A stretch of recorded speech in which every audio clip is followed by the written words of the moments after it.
most of my schooling was in the Great Depression. But that means I'm one of the very few people that's still alive who deeply remembers the Great Depression. And that's been very helpful to me. It was so extreme that people like you have just no idea what the hell it was like. It was really, there was just nobody had any money. The rich people didn't have any money. People would come and beg for a meal at the door, and we had a hobo jungle not very far from my grandfather's house. And I was safer in that hobo jungle in the depths of the 30s when people were starving practically than I am walking around my own neighborhood now in Los Angeles at night. The world has changed on that. You'd think the crime would be less, but crime was pretty low in those days.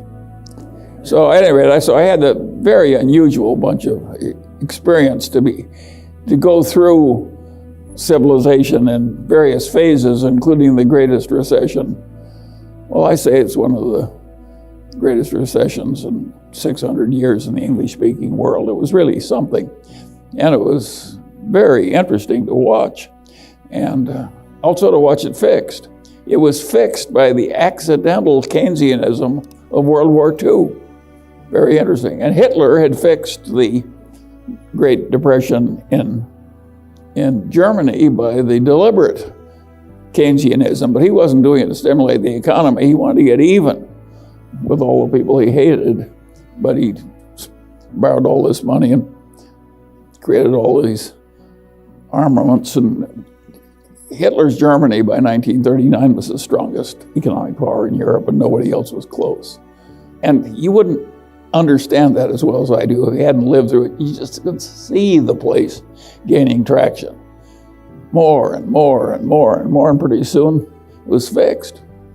And in those days, there were all kinds of people, most of my family, for they believed in hard money based on gold and not much welfare and so on and so on, so that I was raised among fairly backward people by modern standards.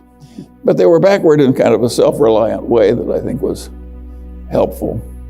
I've never regretted that I wasn't raised in a more liberal establishment. I had a liberal aunt. She was my mother's cousin, but she was the second lady dean at the University of Chicago. And she'd done her thesis on the conditions in the coal mines. And of course she was a screaming leftist.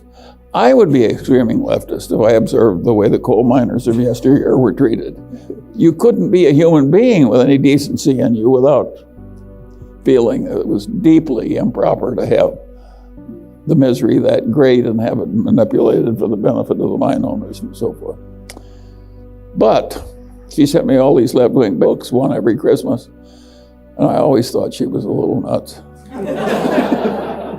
Which shows that if sometimes the very vivid extreme evidence misleads you on the deeper reality, you've got to be a guard on that, against that all your life. In fact, the whole trick in life is to get so that your own brain doesn't mislead you. And I have found that as just a lifelong fun game. And I can't remember a time I wasn't doing it. I was not a prodigy or anything like that, but I was a prodigy in having adult interests. I was interested in what worked and what didn't and why. And I could see that very eminent people that I loved and revered were nuts in some ways, and I would decide, well, I certainly like Dr. Davis, but he's a little nutty in one way, and I'm not going to be like that.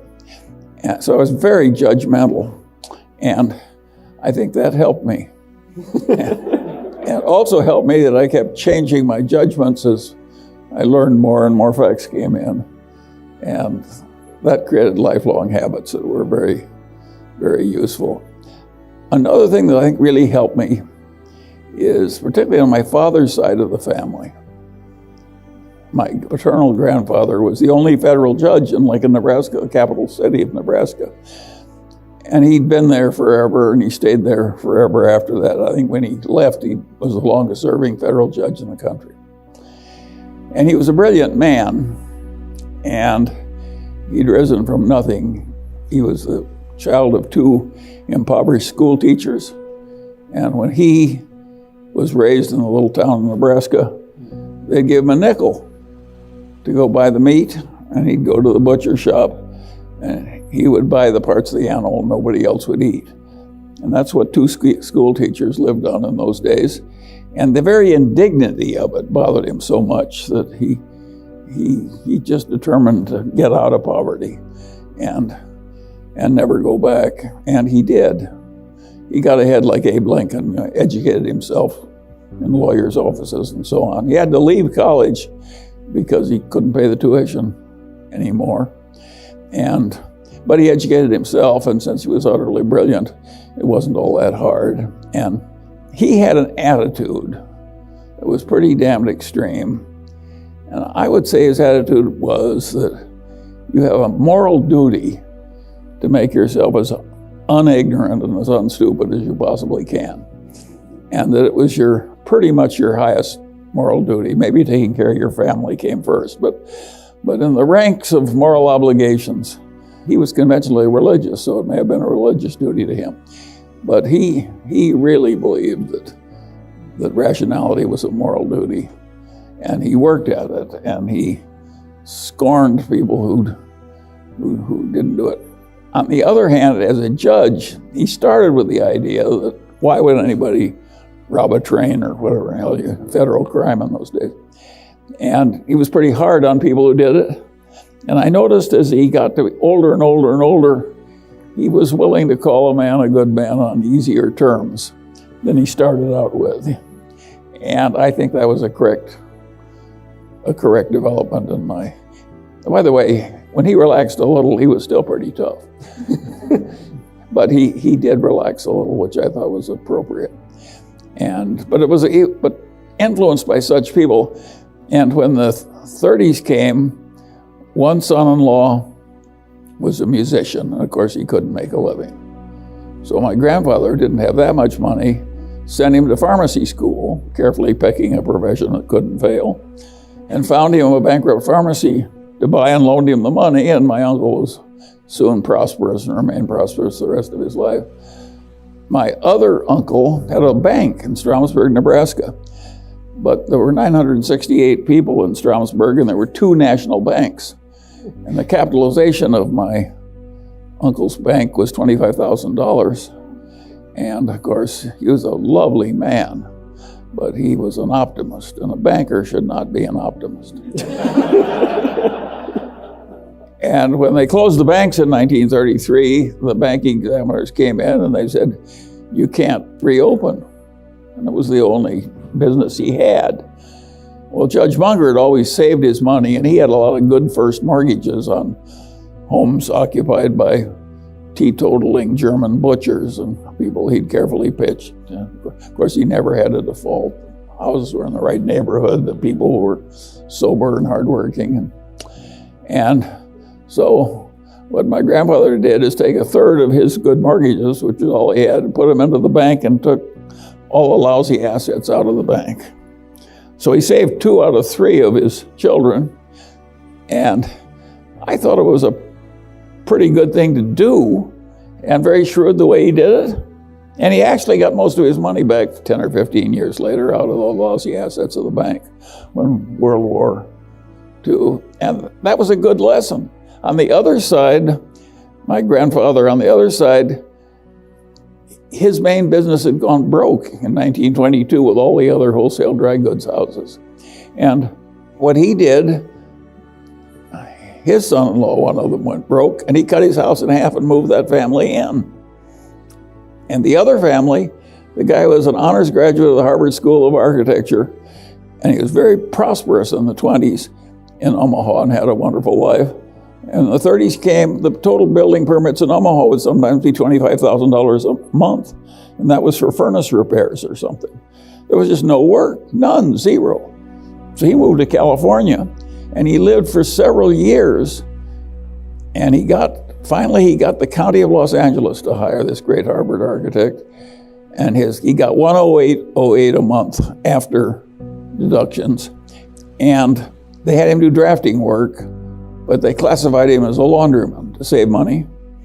And he could actually rent a house for $25 and feed himself and drive an old car. But he could live on $109 a month. Amazing how poor everybody was. And what happened to that grandfathers, along came the FHA, and they had a competitive civil service examination. And he was a very brilliant man. Of course, he was first in the exam, and that made him the chief architect for the FHA in Los Angeles, where he spent the rest of his life. But I watched all this family coping with all this difficulty. And I'll say this, it sounds awful, but they weren't all that unhappy. You can cope pretty well because you get used to it. That's a nice thing about the human condition. I mean, you get, to be my age, you got a lot of horrible things to get used to. It's just one new indignity all the time. A friend of mine says a good day when you're old is when you wake up in the morning and nothing new hurts. So at any rate, that's my experience in Omaha. But that background, all these people were educated and civilized and generous and decent, and a lot of them had good senses of humor. And it was a pretty damn good place to grow up in. And my memory is of being surrounded by a lot of very fine people. And I think the whole thing was privileged. I look at my background as absolutely privileged. I'm proud of being an Omaha boy. I sometimes use the old saying, they got the boy out of Omaha, but they never got Omaha out of the boy. And so that, all those old-fashioned values, family comes first, be in a position so you can help others when troubles come, prudent, sensible, moral duty to be reasonable, more important than anything else, more important than being rich, more important than being important. An absolute moral duty, because none of my intelligent relatives suffered terribly because they didn't advance higher. Right. Yeah, I mean, one of the things I'm fascinated by is, this was in the 20s and 30s, and the level of detail that you recall about their experiences and how that's shaping your experiences now. Well, I'm trying to give people a flavor of something that nobody else can remember. Yeah, you're a student of the people that you're experiencing. So you grow up in Omaha, Nebraska. You find yourself in Ann Arbor, Michigan. How does that happen? Very simple. I wanted to go to Stanford. And my father said to me, Charlie, I was the only son, two sisters. He says, I've got two daughters to educate right after you. I don't have unlimited money. He says, I will send you to Stanford if it really means a great deal to you. But I'd rather you pick a university in the Midwest much better than mine, which was the University of Nebraska. And that was obviously going to be Michigan. What was I going to say? Well, screw you, send me to Stanford. Well, I didn't say that. I went to Michigan. I have never regretted that at all. When I was young, I could get an A in any mathematics course without doing any work at all. And so I always took math because it meant that I could literally, I never did any problem sets, I just did the math. And I should not get credit as some budding mathematician. I was choosing what for me was the easiest way to think about what I wanted to do instead of what somebody else wanted me to do. Well, come to find out, it ended up being a subject that has, I think, paid some dividends. Oh, hugely. Yeah. But this will interest you in this world where people have all these algorithms and computer science and fancy math and so forth. Neither Warren or I have ever used any fancy math in business, and neither did Ben Graham, who taught Warren. Everything I've ever done in business could be done with the simplest algebra and geometry and addition, multiplication, and so forth. I never used calculus for any practical work in my whole damn life. And I was a perfect whiz at it when they taught it to me. And by the way, since I never touched calculus, not one after I was 19 years old, I've lost it. It's the symbols would mystify me. But I think you'll find that if you really know the basic stuff, it's enormously useful, and only a very few people are ever going to need any calculus. So you study math at Michigan, then the war comes calling. Yes. You move to California, and you study meteorology. Well, that was because I was too dumb to do what I should have done. With my background, I should have gone to the Naval ROTC because I hated infantry ROTC, which I'd done 4 years of in high school. Rising to be second lieutenant which is a very low rank. And of course, I was about 5'2". I got my growth late, so I was not your ideal of a manly soldier in high school.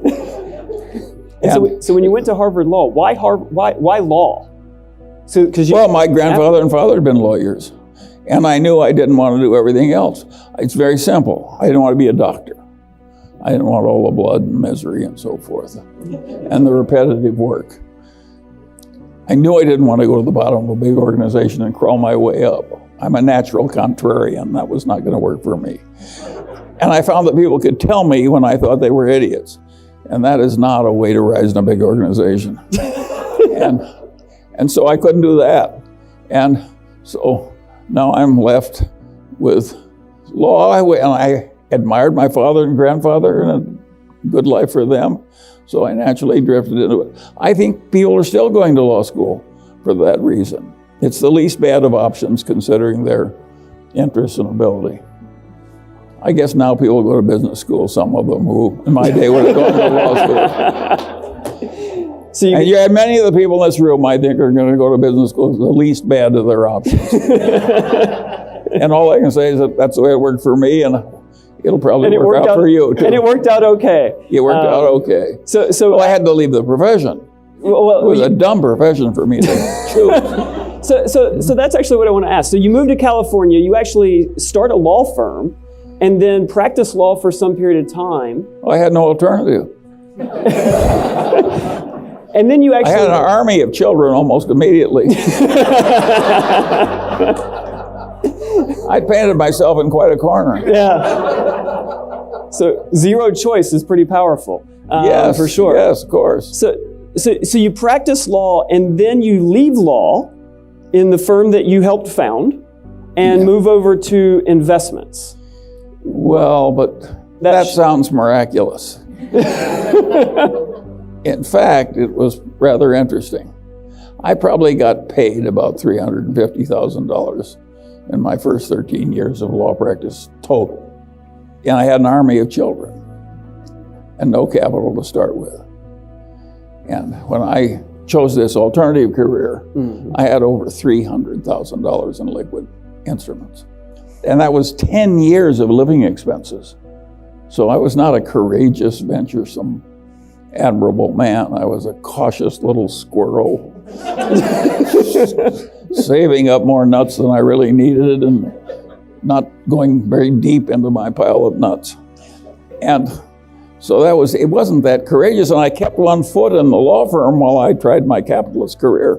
But as soon as the capitalist career succeeded, I intended to lift that second foot because I recognized that the potential of law practice, as I saw it then, I didn't anticipate the boom that came to the big firms. I just saw it as being more difficult, and I wanted more independence than I was going to have as a lawyer. I hated sending other people invoices and needing money from richer people. I thought it was undignified. I wanted my own money.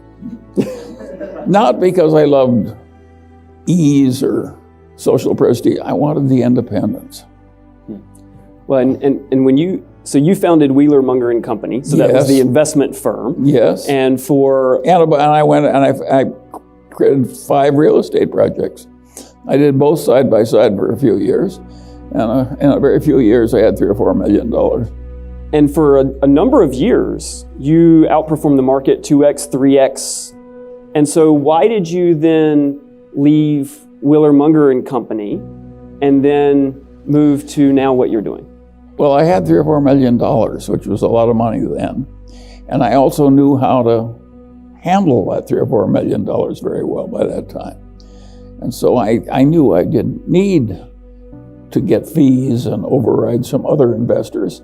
And I found that when you got into things like the 74, 75 crunch, which was the worst since the 30s, I didn't suffer. I knew everything was going to work out. But the quoted prices of these things really went down to ridiculous levels. And some of my investors I knew were suffering. I needed the money. And of course, I have enough of a fiduciary gene that pained me greatly. And so I said, well, it's like My grandfather, once they asked him how he felt when my aunt divorced my uncle, and he said, "I feel just the way I did when they lanced my carbuncle." And that's the way I had a carbuncle. My fiduciary chain was giving me pain. I just lived on my own money.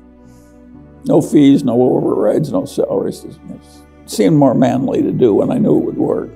And so at what point did you meet Warren and... 1959.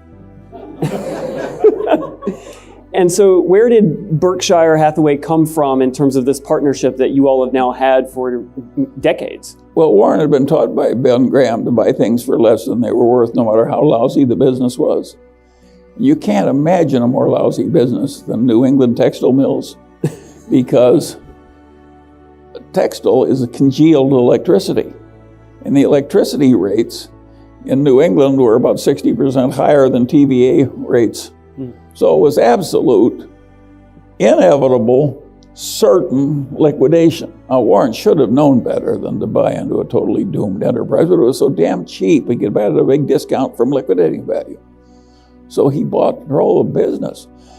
But the business was going to die. So the only way to go forward from there was to wring enough money out of this declining textile business to have more money than he'd paid to get in and use it to buy something else. Well, that's a very indirect way to proceed, and I would not recommend it to any of you. Just because we did some dumb thing that worked, you don't have to repeat our path. And of course, we eventually learned not to buy these cigar butts when they were cheap and do these painful liquidations, and to instead buy better businesses. That's the main secret of Berkshire. The reason that Berkshire has been successful as a big conglomerate, more successful than any other big conglomerate, so far as I know, any other big conglomerate in the world. The reason it's been successful is we try and buy things that aren't going to require much managerial talent at headquarters. Everybody else thinks they've got a lot of managerial talent at headquarters, and that's a lot of hubris. If the business is lousy enough, and it gets a wonderful manager, and the business has a lousy reputation and the manager has a good reputation, it's the reputation of the business that's going to remain intact. You can't fix these really lousy businesses. You can wring the money out, whatever comes in liquidation, and do something else with it. But most lousy businesses can't be fixed. But at the time, Warren that's what he was doing. And so how did you convince him? I helped him. He bought a windmill company in a little town in Nebraska. And Warren didn't know anything about running a windmill company. He bought it because it was cheap. And he said, "What do you do? Why can't you fix my windmill company? Who can you get to help me?" I said, "I've got just the man for you." And so one of my old colleagues from a transformer business who was an accountant, I said, "He will fix your windmill company." And Warren was desperate. He just hired him on the spot. And Harry walked in the first day in this little town, this big collection of windmills and so forth, and a whistle blew, and the whole plant stopped for 15 minutes. And he said, "What the hell is this?" "Oh, this whistle," and stopped for 15 minutes. And Harry said, "That'll be the last time." And he just approached everything that way. And of course, another thing he did is he cut away all the fat that he didn't need, and then he found there were certain parts where we were the sole supply. And he raised all the price of those parts. You can see what a business genius we are. So how did you convince Warren to stop buying the bad apples and start buying the good apples? I think Warren, he gives me credit for that. He was going to learn it anyway. He just made so much money in this other stuff, and he'd been taught it by Ben Graham. Sure. It was hard for him to quit when he was just coining money. But he saw the point. And well, you couldn't scale that business. And it was kind of scroungy and unpleasant, and you're firing people. Who in the hell wants to do that? So we just wrung the money out and bought better businesses. And we've been doing it ever since. Coming to business, not as business school graduates, but as people who would own portfolios of securities. We thought like capitalists because we were always in shareholder mindset. And a lot of people running the businesses think like careerists. And believe me, you got to think like a careerist to some extent if you're in a career. But it also helps to look at the business strategy problems as though you're an owner. And so my advice to you is you don't want to never get to be a careerist so much you don't see it from the owner's point of view. That's what General Motors did. They had a bunch of careerists, and an owner would have seen immediately that their situation was hopeless. And they just romped through it with a lot of denial and stupidity and pomposity. And of course, they went bankrupt. The mightiest company in the world went bankrupt. And none of those hotshot executives thought like an owner. They would have seen that it was hopeless. Charlie, one of the things I've always been fascinated about... At least it was hopeless the way they were handling it. Well, with Berkshire and the way that you all manage both headquarters and the businesses that you own, you are putting talent in place who think like shareholders, not careerists. So how do you, when you're buying a business, how do you, or bringing talent into an existing business, how do you evaluate talent to see, are they going to think more like a shareholder as a private equity frequently buy a business where the founder is going to leave, then they go and hire talent to run it. That is a tough way to make a buck, and I don't like it. We generally buy with the talent in place. Now maybe some guy in the number 2 place and we put him in the number 1 place, but we very seldom. I can't think of any place where we bought something and put somebody in after Harry Bottle. And no, we don't do that. And it's amazing how long we have some of those people stay. Warren always says we can't teach the new dogs the old tricks.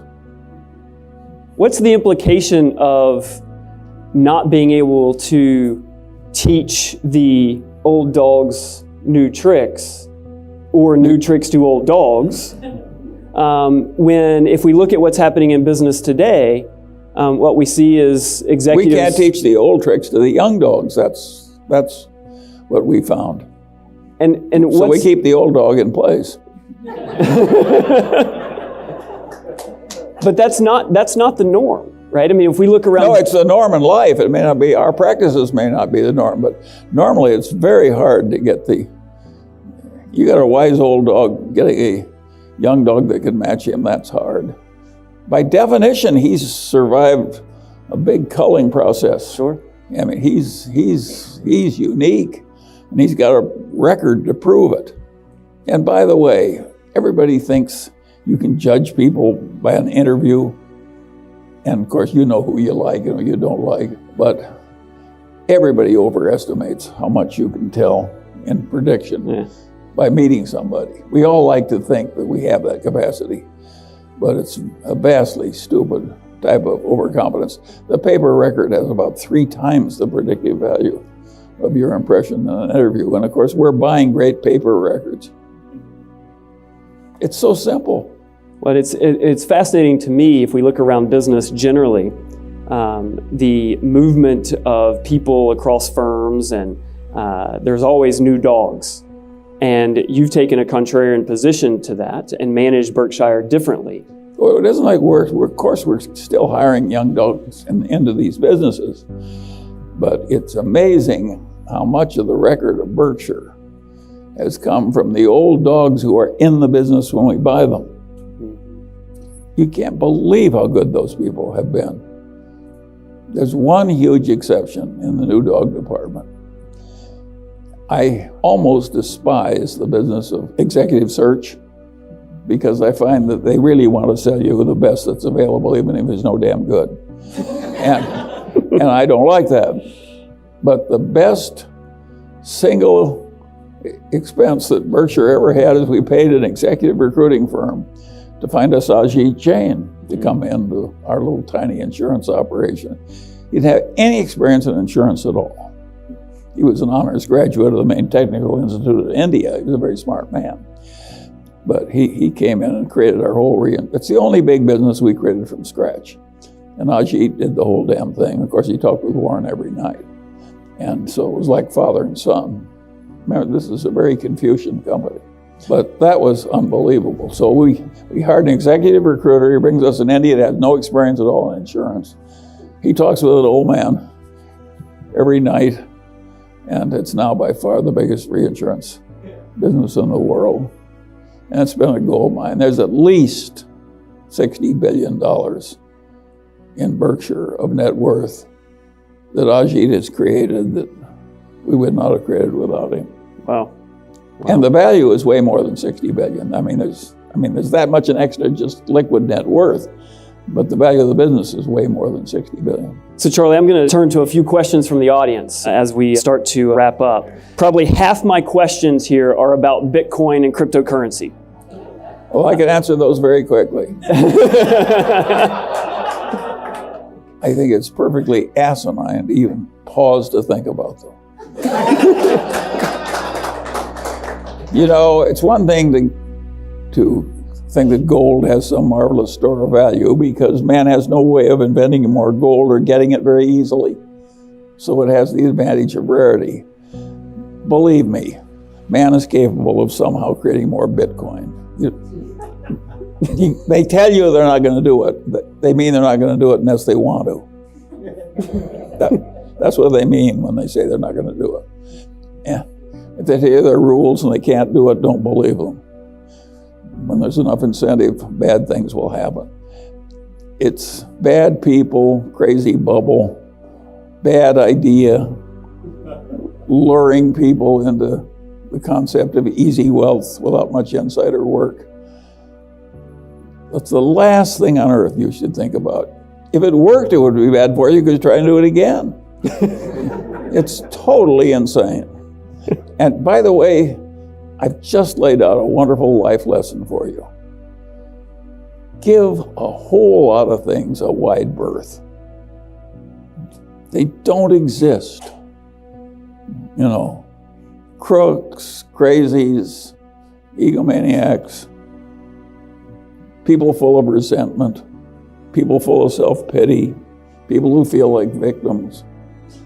There's a whole lot of things that aren't going to work for you. Figure out what they are and then avoid them like the plague. And one of them is Bitcoin. And the worst thing would happen if you won because then you do it again. It's total insanity. And it's so easy to simplify life from just all these things are beneath you. Yep. I don't even want to know, people are promoting Bitcoin, I don't want to know my address. So Charlie, they're not my kind of people. Charlie, what I hear you saying is you're not going to be investing in Bitcoin. That's fair? I think you're fair. So let me move to a similarly maybe controversial topic. I don't know if you read the news recently, but there's a lot of tax policy conversation going on, both here in California and nationally as well. What's your thought on where this ends up in terms of the tax policy? I think we will get a tax bill. I think they will squeak it through and they'll make whatever adjustments they have to get the last few votes. I don't think it's a bit crazy to give this extra $2,000 a year to all those people who make $70,000 a year and have a lot of children. That strikes me as it's good politics and probably good policy. I also do not think it is crazy to reduce the corporate income tax on the C corporation. And if you look at the world, a lot of the places that have worked best, including Singapore and so forth, have that policy and may even have good macroeconomic consequences. And a lot of the people who are screaming about it and are so sure it won't work, they may not be right. It may actually work pretty well. It causes the capital values of the companies to come up, and there's a wealth effect from the increased market value of all the companies. Everybody recognizes there's an effect, but some people say it's small and some people say it's going to be large. And I'll tell you what they all have in common, none of them know. It is not totally inconceivable that it will work pretty well. And with so much of the world doing well with similar tax policy, and of course, the Democrats go berserk on this subject. And I think they're wrong. It may actually help them. I'm not sure it'll work. It may not, but it's not totally crazy. Well, it reminds me of a piece of advice that you've offered and given to me, which is, people often have a point of view, and the danger in having that point of view is you start to assume with certainty that you're right. Absolutely. Totally crazy. And I think what your point of view is you need to have a point of view. Here's a very important subject I've been thinking about all my life. You asked for my opinion. Yes. I don't really know how well it's going to work. I don't think anybody else does either. I think it'll work to some extent, but how much, I don't know.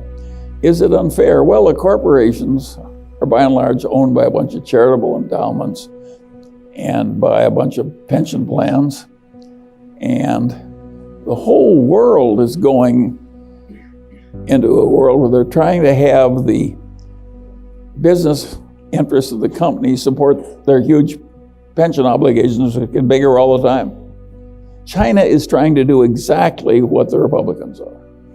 China wants to have the main businesses in China owned more by the pension plans and the stocks to do well. I don't think China's crazy to have that. I don't think the Republicans are crazy either. It could work pretty well. And it's not just some evil thing that people are cooking up. It's a disagreement between people. And both sides who have violent hatreds and contempt for the other side, they're wrong. It's a disagreement on policy that ought to be civilized. When I see Congress on my television set and the degree of hatred they have, utter contempt, I mean, really serious, way more than is usual. It's evil to hate that much. It's a mistake to hate that much. That much hatred will turn. It's always been true. As anger comes in, reason leaves. It's a truism. So do you want to adopt a political point of view where you're angry all the time? If you do, welcome to the house of misery. And pretty low worldly achievement to boot. Yeah. So if that's what you want, you just found out how to do it. Behave like those people you see on television. Well, the other thing that's in both parties, by the way. Yeah. The other thing that's true, going back to one of your earlier comments, is the difference between a careerist mindset and a service or shareholder mindset, where in politics we have the emergence of a careerist mindset that is shaping how people behave because they're trying to survive. Not only that, they have a group think. Just as the Moonies go crazy because they hang around together, so do our politicians. Yeah. And do you want to go crazy? Is that what your ambition in life? You start with some advantage. Just make yourself a violently believing politician on either side. You'll turn your brain into cabbage. You only got one brain. Why would you want to turn it into cabbage? So Charlie, I've got a question here. What's the new amazing technology that you're most excited about? Well, I tend to get not to get very excited about. I think that technology changes the world, and that reminds me of a thing. If I ask you what was the worst single mistake in the work of Adam Smith, I know I'd get I don't see everybody, big eyes lighting up. The biggest mistake in the work of Adam Smith, he was totally right about markets and so on, and the advantages of trade, division of labor, and so forth. What he missed was how much the steady advance of technology would advance wealth and standards of living. He, in the 1700s, was living not too much differently from the way they lived in the Roman Empire, and he just missed it. And there, in fact, had been huge improvements in technology, but he just missed it. He wasn't very technically minded, and it was really stupid. And now I'll ask you a harder question. What was the worst mistake David Ricardo made? I'll bet the dean can't answer this question. I'm not going to ask you to try. I'll tell you the answer. David Ricardo he got the first order consequences of trade perfectly right. And it was not an obvious insight, and it was a great achievement, but he didn't think about the second order consequences. He wasn't mathematical enough to see, and he wasn't mathematical to think what would happen when one country had way higher living standards than another. And he, like Adam Smith, he missed. And the main issue in a place like the United States, if you have an advanced nation and some other nation which is numerous, but the people, if anything, are better on average than yours in terms of their innate quality, which I think is roughly true of China. And they're in poverty. They're living in caves, and they're caught in a Malthusian trap. And you got an advanced economy, and you suddenly go into free trade. What is going to happen is, Ricardo proved it, both sides are going to live better, right? But the people here that are assimilating all the great economies of the world in China, they're going to go up way faster. So you go up 2% a year and they go up 12. And pretty soon they're the dominant nation in the world and you aren't. Well, are you really better off? Well, the answer is no. And Ricardo never figured out any of that stuff. So I'm telling you that so that you can fix your inadequate knowledge of Ricardo. But one of the interesting problems of that is you can't understand Ricardo properly in thinking about the United States vis-a-vis free trade with China without thinking about the tragedy of the commons. Because if we had the only nation in the world, except for China, we could say we won't trade with them, we'll just leave them in their damned agricultural poverty and we'll just, and we could probably have done that. But with the whole rest of the world we'll trade with, they're going to rise anyway. So we don't have any power to hold back the rise of China by not trading with them. So we had to do what we did. And once you do that, now they're going to be a greater power than we are. And the two of us are going to be big enough so we can accomplish pretty nearly anything we both want to do. So we have to be friendly with China. So you can imagine how I like Donald Trump complaining about the Chinese. It's really stupid. It's a compulsory friendship. You'd be out of your mind to do anything else. Why wouldn't you want to have an intimate, friendly relationship with the biggest other power in the whole damn world? Particularly when they got a bunch of atom bombs. It's just nutty. We have no alternative but to do this. And when that happens, you're going to get a certain amount of misery at the people who are competing with the Chinese as they rise from poverty, with trade and so forth. That was inevitable. It's not the fault of a bunch of evil Republicans who don't love the poor. That is just total balderdash. It just happened. And we didn't have all these choices. So Charlie, in wrapping up, we've got roughly 250, 300 people in the room tonight, and many of them looking at their futures, their careers with many decades ahead of them. I wish I had many decades ahead. I'd trade some large numbers if I could just buy some life expectancy. As you look back on your life experience, what's the most important piece of advice that you would offer everyone in the room tonight as they look forward into their futures? Well, there are a few obvious ones. They're all ancient. Ben Franklin, marriage is like the most important decision you have, not your business career. It'll do more for you, good or bad, than anything else. And Ben Franklin had the best advice ever given on marriage. He said, keep your eyes wide open before marriage and half shut thereafter. It's amazing how if you just get up every morning and keep plugging and have some discipline and keep learning, and it's amazing how it works out okay. I don't think it's wise to have an ambition to be president of the United States or a billionaire or something like that, because the odds are too much against you. Much better to aim low. I did not intend to get rich. I wanted to get independent. I just overshot. And and by the way, while you're clapping, some of the overshooting was accidental. You can be very deserving and very intelligent and very disciplined, but there's also a factor of luck that comes into this thing. And the people who get the outcomes that seem extraordinary, they're the people who have discipline and intelligence and good virtue, plus a hell of a lot of luck. Why wouldn't the world work like that? So you shouldn't give credit for the unusual a lot of the people, a friend of mine said about a colleague of his in his fraternity, he says, old George was a duck sitting on a pond and they raised the level of the pond. There are a lot of people that just luck into the right place and rise, and there are a lot of very eminent people who have many advantages, and they've got one little flaw or one bit of bad luck, and they're mired in misery all their lives. But that makes it interesting to have all this variation.